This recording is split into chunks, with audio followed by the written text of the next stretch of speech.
Welcome back. Today, our learning target is I can solve one-step equations using models and inverse operations. Take a moment to look at the success criteria. At the end of the lesson, you should be able to solve these questions.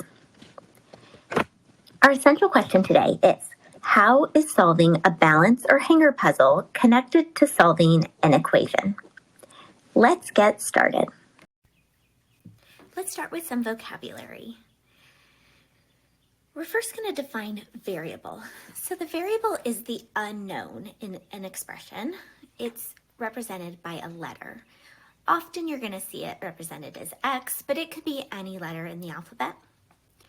We're going to use 3x plus 2 as an example, and the x in this example is our variable. In the same example, the constant is going to be the 2. The constant never changes, hence it being constantly the same. Also in this scenario, the 3 is our coefficient. The coefficient is right next to the variable, and it's multiplying or dividing the value of the variable.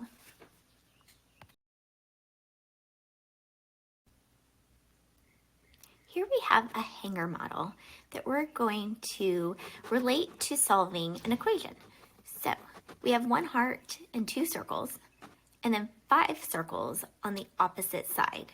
We need to make sure that they balance. Now, what most of you have done during our warm-ups is cross out 2 circles from both sides, which gives you that the heart is equal to 3. We can also do this algebraically by setting up an equation.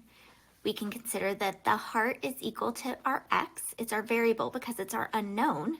So we would have x plus 2 circles on one side of our equation, and on the other side of the equation, we would have 5. Then we're going to take away 2 from both sides of the equation, which gives us x equals 3. Reviewing inverse operations.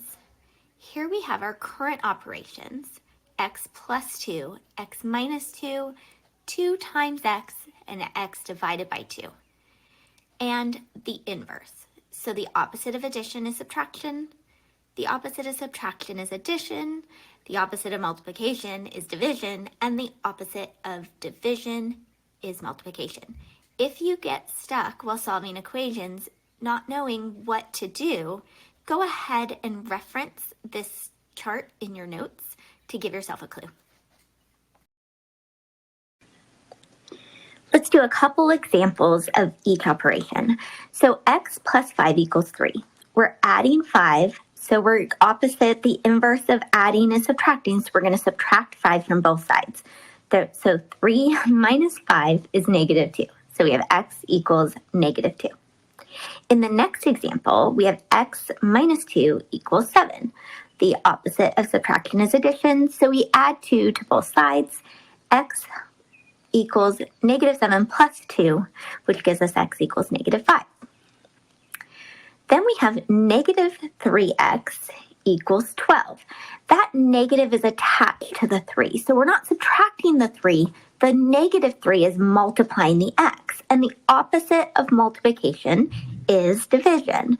So we're going to have 12 divided by negative 3. So x equals negative 4. And lastly, we have x divided by 4 equals 2. We're going to multiply both sides by 4, which gives us x equals 8.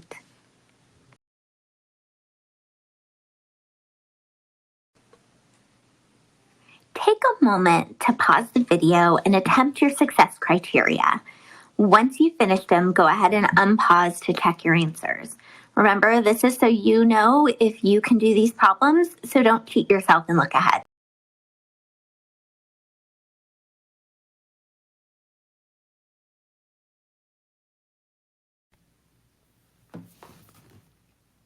Before you move on, make sure you fill out your notes to your future forgetful self. We want to make sure that we're consolidating all of the information you've learned today so that you can remember it in the future.